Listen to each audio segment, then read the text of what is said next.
La noche en que perdí mi trabajo, el trueno sacudía las ventanas y el aire dentro de nuestra casa se sentía lo suficientemente denso como para ahogarte. Recuerdo cómo la voz de mi hermana atravesó el silencio, afilada y llena de derecho, como si hubiera estado esperando este momento. «¿Quién va a pagar mi préstamo del coche ahora?», gritó, con los ojos desbordados de pánico y acusación. Mi madre no dudó ni un segundo. Estuvo al lado de mi hermana de inmediato, brazos cruzados, labios fruncidos, lista para defender a su favorita. «Sabes que ella necesita ese coche para ir a trabajar. No puedes dejarla abandonada así». Mi padre no dijo nada. Solo empezó a empacar mis cosas, de forma metódica y fría, como si lo hubiera estado ensayando durante años. «Tu hermana necesita esta casa más que tú», murmuró, sin mirarme a los ojos. Yo estaba en medio de la sala, viendo cómo mi mundo se encogía con cada palabra, cada caja, cada acusación. Podría haber dicho 1000 cosas. Podría haberles hablado de la empresa a mi nombre, la que estaba generando ganancias silenciosamente mientras yo trabajaba mi empleo de 9 a 5. Podría haber mencionado la casa en la playa, la que habían pasado frente a ella 100 veces sin saber que me pertenecía. Pero no dije nada. Solo observé cómo empacaban mi vida, pieza por pieza, y entendí que el silencio a veces era el único poder que me quedaba. Antes de llevarte al momento en que todo se derrumbó, déjame preguntarte algo. ¿Alguna vez te han expulsado las mismas personas que se suponía debían protegerte? ¿Alguna vez has guardado un secreto tan grande que podría cambiarlo todo, pero lo has mantenido oculto solo para ver quién se queda contigo cuando no tienes nada? Si conoces esa sensación, o simplemente quieres ver qué pasa cuando la verdad finalmente sale a la luz, estás en el lugar correcto. Por favor, tómate un segundo para darle like a este video, suscribirte si aún no lo has hecho y decirme en los comentarios desde dónde me estás viendo. Leo cada uno, y sus historias me recuerdan que no estoy solo. Ahora, volvamos a esa noche. Mi hermana caminaba de un lado a otro en el pasillo, con el teléfono pegado a la oreja, llamando a amigos y quejándose de lo injusto que era todo. Siempre ha sido egoísta, siseó lo suficientemente fuerte para que yo la escuchara. No le importa a nadie más que ella misma. Mi madre asentía, susurrando consuelos, prometiendo que encontrarían una solución. Mi padre seguía empacando, con el rostro de piedra. Yo los observaba, entumecido, como si flotara fuera de la escena. Pensé en todas las veces que había salvado a mi hermana, pagando sus cuentas, su renta, arreglando su coche cuando lo chocó por tercera vez en un año. Pensé en las noches que me quedaba despierto trabajando en mi negocio alterno, construyendo algo para mí mientras todos dormían. Pensé en los sacrificios que hice, los sueños que dejé en pausa, el amor que di sin esperar nada a cambio. Pero nada de eso importaba ahora. Para ellos, no importaba. Con el paso de las horas, la casa se volvió más fría, más vacía. Mis cosas desaparecían en cajas. Mi cuarto quedaba desnudo. Mi hermana se quedaba en la puerta, brazos cruzados, con una sonrisa de superioridad. «Vas a salir adelante», dijo con una falsa compasión en la voz. «Siempre lo haces». Quise reír. Si solo supiera. Me fui sin despedirme. Salía la tormenta, la lluvia empapando mi ropa, el viento golpeándome el cabello en la cara. No miré atrás. No quería ver el alivio en sus rostros, la forma en que ya estaban reescribiendo la historia, que yo era demasiado orgulloso, que nunca encajé, que siempre fui el problema. Pasé la noche en mi coche, estacionado junto a la playa, escuchando las olas romper contra la orilla. Pensé en la empresa, en la casa de la playa, en la vida que había construido en secreto. Pensé en lo que significaba empezar de nuevo, dejar atrás a personas que nunca me habían visto realmente. Pensé en el poder del silencio, la fuerza que requería guardar un secreto, la libertad que venía al soltarlo todo. Para la mañana, todo había cambiado. El sol salía sobre el océano, pintando el cielo con trazos dorados y rosados. Yo observaba desde el asiento del conductor, con la ropa aún húmeda, la mente llena de todo lo que no dije. Pude haber llamado a un amigo, pero no quería lástima. Pude haberme ido a un hotel, pero quería sentir la incomodidad, recordar que ahora era libre, libre de expectativas, libre de ser la red de seguridad de la familia. Abrí mi teléfono y revisé mis correos. Ahí estaba, el informe mensual del contador de mi empresa. Las ganancias habían subido. La nueva línea de productos estaba despegando. Sonreí, una pequeña victoria privada. Nadie en mi familia sabía de las noches largas, los riesgos, los fracasos antes del éxito. Solo veían lo que yo les dejaba ver: un trabajo estable, una vida tranquila, alguien fácil de ignorar. Conduje hasta la casa de la playa, la que había comprado con mi primer gran bono. Era pequeña, pero perfecta, escondida detrás de una fila de pinos azotados por el viento. Entré, dejé mi bolsa en el suelo y me quedé en silencio, escuchando el sonido distante del mar. Todo eso era mío. No porque alguien me lo hubiera dado, sino porque lo había construido, pieza por pieza, cuando nadie miraba. Hice café y me senté en el porche, dejando que el calor me llenara por dentro. Por primera vez en años, sentí paz. Nadie pedía nada. Nadie me culpaba. Nadie reescribía mi historia. Pero la paz nunca dura, no cuando tienes una familia como la mía. Para el mediodía, mi teléfono vibraba sin parar. Mi hermana, desesperada. Mi madre, al borde del colapso. Incluso mi padre, que rara vez escribía, mandó un mensaje corto: llama. Al principio los ignoré, disfrutando el silencio. Pero la curiosidad pudo más. Abrí el chat grupal. ¿Dónde estás?, exigía mi hermana. Mamá está llorando. Papá está furioso. No puedes desaparecer así. Los mensajes de mi madre mezclaban culpa y manipulación. No quisimos decir lo que dijimos. Tu hermana está bajo mucho estrés. Por favor, vuelve. Necesitamos hablar. El de mi padre era el más corto. Tienes que volver ahora.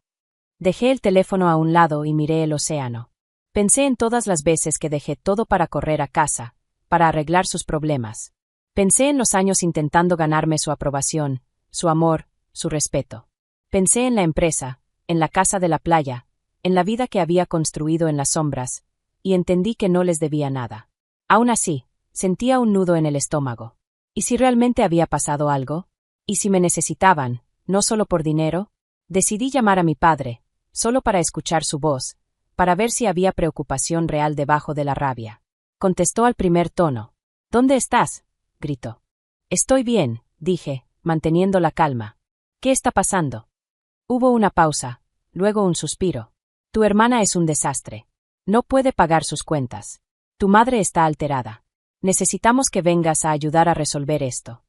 Cerré los ojos, dejando que sus palabras me atravesaran.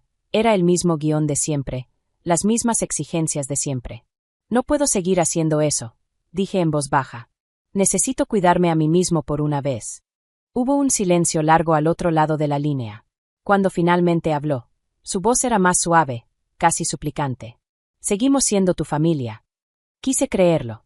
Quise creer que familia significaba algo más que lo que yo podía darles, pero ya sabía la verdad. Siempre me voy a preocupar por ustedes, respondí, pero ya no puedo ser su solución. Colgué antes de que pudiera discutir. El resto del día pasó como en una neblina. Caminé por la playa, dejando que el viento me despejara la mente. Hice una lista de cosas que quería hacer: viajar, aprender a surfear, quizá incluso empezar otro negocio. Pensé en las personas que quería en mi vida, aquellas que me veían por quien soy, no solo por lo que podía dar. Esa tarde, cuando el sol empezaba a caer, recibí una llamada del abogado de mi empresa. Había un problema con uno de los proveedores, algo que requería mi atención. Lo resolví rápido, con eficiencia, agradeciendo la distracción. El trabajo siempre había sido mi refugio, el lugar donde me sentía competente, respetado, en control. Después, me senté en el porche, viendo cómo las estrellas aparecían una por una. Pensé en mi familia, en el colapso que había comenzado la noche anterior. Me pregunté si alguna vez me verían como algo más que una red de seguridad, más que un plan de respaldo. Y también me pregunté si algún día dejaría de buscar su aprobación. Pero mientras las olas rompían contra la orilla, entendí algo importante. No necesitaba su aprobación. No necesitaba su amor para estar completo. Yo era suficiente tal como era. Esa noche me fui a la cama con una paz que no sentía desde hacía años. No sabía qué traería el mañana, pero por primera vez, me emocionaba descubrirlo.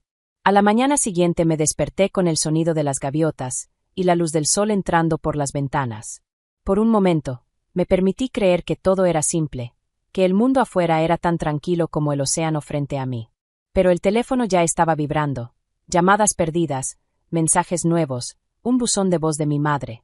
Lo escuché esperando más culpa, más exigencias. En cambio, su voz sonaba pequeña, casi rota. Lo sentimos, no nos dimos cuenta de cuánto dependíamos de ti. Tu hermana tiene miedo. Tu padre está perdido. Por favor, solo dinos que estás bien.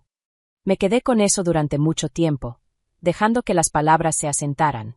Pensé en todos los años que pasé intentando ser lo que necesitaban, en cómo me fui doblando hasta convertirme en alguien que apenas reconocía.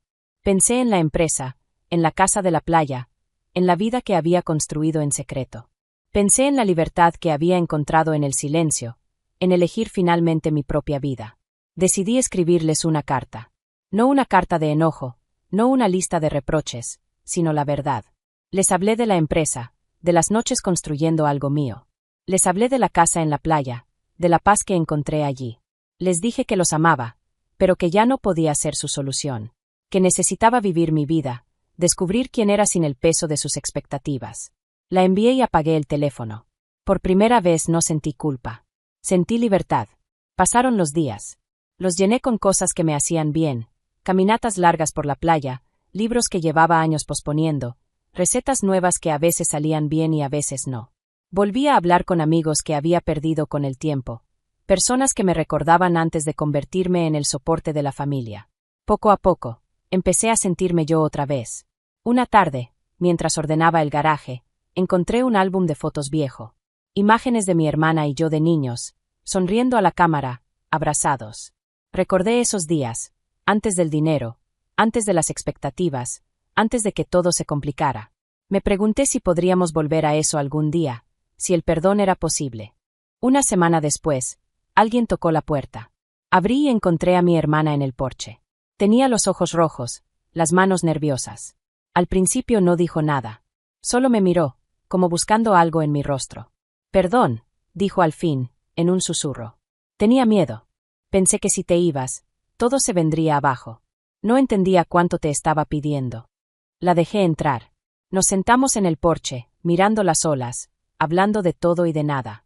Ella me contó sus miedos, la presión de ser perfecta, de cumplir expectativas. Yo le hablé de la empresa, de las noches de duda, del alivio de finalmente soltar el peso. Reímos, lloramos, recordamos lo que era ser hermanos. Por primera vez en años, sentí esperanza. Pocos días después llamaron mis padres. Sus voces eran más suaves, menos exigentes. Preguntaron por mi vida, por la empresa, por la casa de la playa. No pidieron nada. Solo querían saber si era feliz. Les dije la verdad. Sí, lo era. Con las semanas convirtiéndose en meses, las cosas cambiaron lentamente. Mi familia aprendió a sostenerse por sí misma. Mi hermana consiguió un nuevo trabajo y empezó a pagar sus cuentas. Mis padres aprendieron a apoyarse entre ellos, a dejar de verme como la solución a todo. Y yo también aprendí a soltar, a perdonar, a seguir adelante, a construir una vida que realmente era mía. Una tarde, mientras el sol se ponía sobre el océano, me quedé de pie en el porche de la casa de la playa y entendí algo con claridad. Estaba exactamente donde debía estar. No porque me hubieran expulsado, sino porque yo había elegido quedarme conmigo mismo. Porque me había elegido a mí. Seguía amando a mi familia. Siempre los amaría. Pero también me amaba a mí. Y eso era suficiente.